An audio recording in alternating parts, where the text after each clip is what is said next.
Everyone, welcome to my channel class 12th math with Priya. हम discuss कर रहे हैं चैप्टर नंबर 7 इंटीग्रल्स एंड उसकी एक्सरसाइज 7.1। लास्ट क्लास में हमने डिस्कस किया था एनसीईआरटी एक्सरसाइज 7.1 का क्वेश्चन नंबर 4। आज की क्लास में हम डिस्कस करने वाले हैं क्वेश्चन नंबर 5। तो देखते हैं हमारे पास क्वेश्चन नंबर 5 क्या है।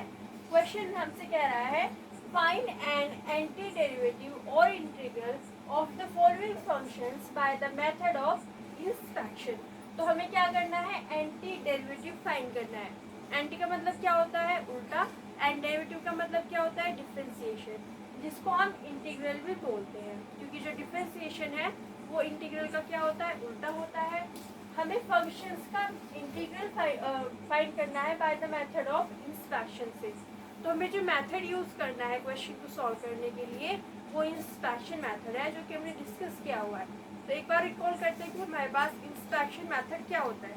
अगर आपके पास कोई भी फंक्शन होता है और उसका आपको क्या फाइंड करना होता है, इंटीग्रल फाइंड करना होता है, तो आप एक दूसरा फंक्शन सोचते हो जी एक्स। यहाँ पे जो एफ एक्स है वो क्या है, गिवन फंक्शन है और इसका आपको इंटीग्रल फाइंड करना है।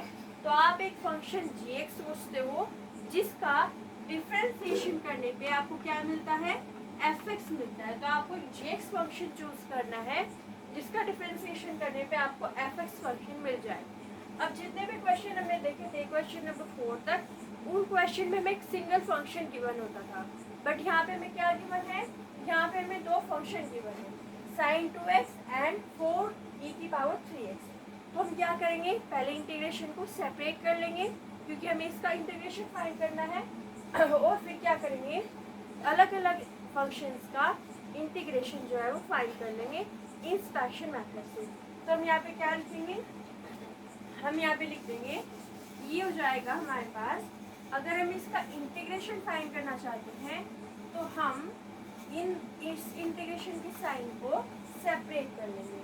तो हमारे पास क्या मिलेगा, integration of sine 2x dx, और यहाँ पे -4 क्योंकि एक कांस्टेंट है तो इंटीग्रेशन से बाहर आ जाएगा।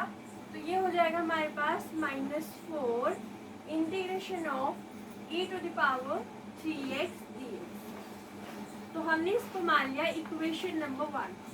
इक्वेशन नंबर 1 में हम sin 2x की value, integration of sin 2x की value and integration of e⁻3x की वैल्यू लिख देंगे। तो यहाँ पे सबसे पहले हम इंस्पेक्शन मेथड से sin 2x का क्या फाइंड करते हैं, इंटीग्रेशन फाइंड करते हैं।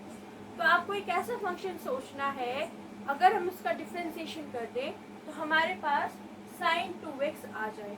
वो कौन सा फंक्शन हो सकता है, अगर आपको इंटीग्रेशन के फॉर्मूले, डिफरेंशिएशन के फॉर्मूले याद है, तो डिफरेंशिएशन अगर हम कर दें cos 2x का, तो हमारे पास sin 2x जैसा टर्म मिल सकता है।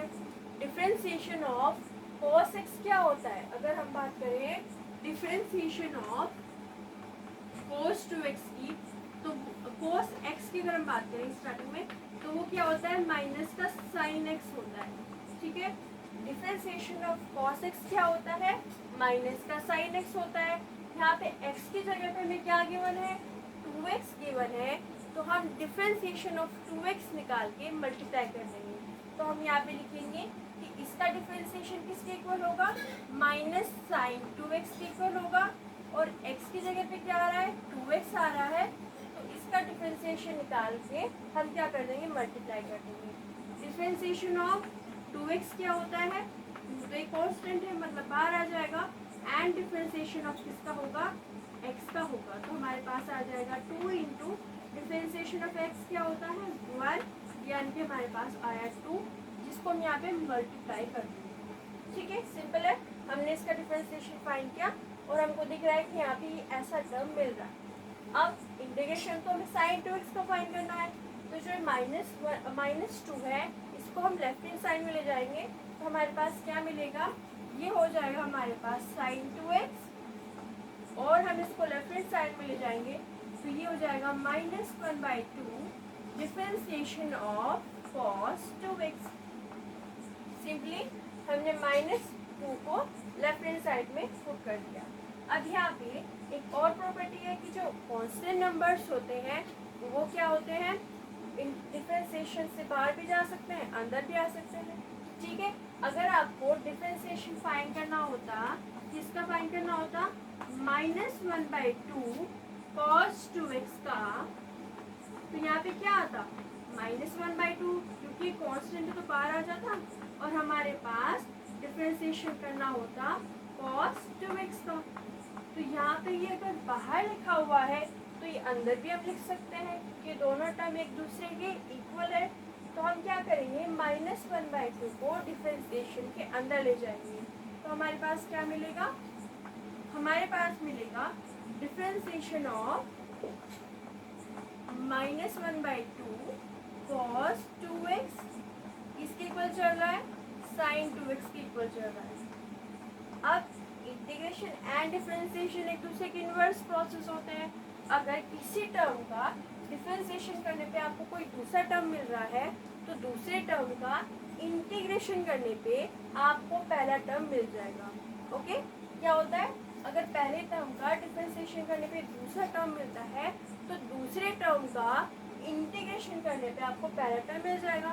तो हम यहाँ पे लिखेंगे integration of sin 2x dx, क्योंकि हम x के रिस्पेक्ट में निकाल रहे हैं तो हमने यहाँ पे dx लिखा, is equal to -1/2 cos 2x, और क्योंकि इंडेफिनिट इंटीग्रल है तो प्लस में आ जाएगा कांस्टेंट ऑफ इंटीग्रेशन c।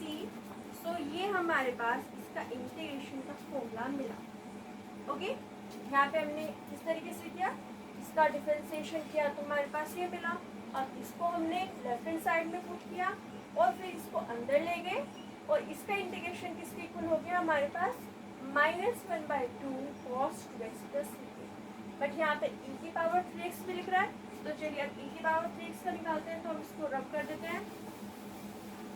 तो हमारे पास क्या मिलेगा, देखिए यहाँ पे e की पावर 3x के लिए अब निकालिए। तो e की पावर 3x के लिए इंस्ट्रक्शन मेथड में सबसे पहले आपको वही काम करना है, एक ऐसा फंक्शन चूज करना है जिसका डिफरेंशिएशन करने पे e की पावर 3x मिल जाए।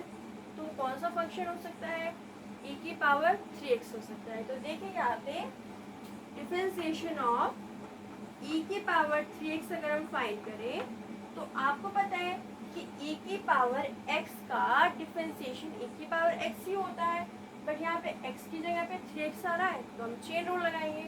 सो सिंपल, तो हम यहाँ पे लिख देंगे इसका डिफरेंशिएशन हो जाएगा e की पावर 3x, और यहाँ पे 3x लिखा हुआ है, 3x का डिफरेंशिएशन क्या होगा 3, तो हम उसको क्या कर देंगे, मल्टीप्लाई में लगा देंगे। ओके, हमने इसका डिफरेंशिएशन फाइंड किया जो कि आया e⁻3x इंटू 3। अब यहाँ पे ये 3 जो है वो इधर ले आएंगे हम लेफ्ट हैंड साइड में, तो हमारे पास आएगा 1/3 differentiation of e⁻3x is equal to e⁻3x। Okay, अब वही मेथड है, आपको इंटीग्रेशन एंड डिफरेंशिएशन एक दूसरे की इन्वर्स प्रोसेस होते हैं, ये पता है। आप कह दोगे कि यहाँ पे इसका इंटीग्रेशन इस वाले टर्म के इक्वल हो जाएगा, बट यहाँ पे उससे पहले जो 1/3 है उसको डिफरेंशिएशन के अंदर कर सकते हैं क्योंकि ये जो है कांस्टेंट वैल्यू है। तो यहाँ पे हम लिख देंगे differentiation of 1/3 e⁻3x is equal to e⁻3x। अब इसका डिफरेंशिएशन अगर इसके इक्वल है तो इसका इंटीग्रेशन किसके इक्वल होगा, इसके इक्वल होगा। तो यहाँ पे integration of e⁻3x with respect to x is equal to 1/3 e⁻3x plus c। तो ये हमारे पास आया इसका इंटीग्रेशन।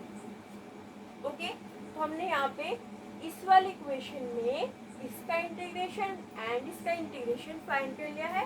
अब हम इसकी वैल्यूज जो है, ये जो हमने इंटीग्रेशन के आंसर फाइंड किए हैं वो यहाँ पे इस इक्वेशन नंबर 1 में पुट कर देंगे। तो आई थिंक यहाँ पे विजिबल है, तो हम ये पे लिख देते हैं फ्रॉम इक्वेशन नंबर 1, यहाँ पे हम लिखेंगे from equation number 1 values put करने पे integration of sin 2x answer क्या आया है -1/2।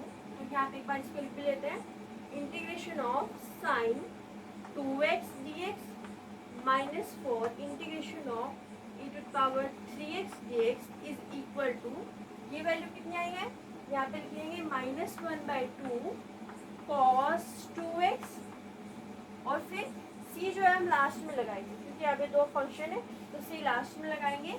4 लिखा हुआ है तो हम यहाँ पे लिख देंगे -4, और 1/3 मीन्स 4/3, और e to the power 3x का जो आया है वहाँ पे 1/3 है तो हमने यहाँ पे इसलिए लिख दिया 1/3, और ये हो गया हमारे पास e to the power 3x, और अब हम लगा देंगे कांस्टेंट ऑफ इंटीग्रेशन c।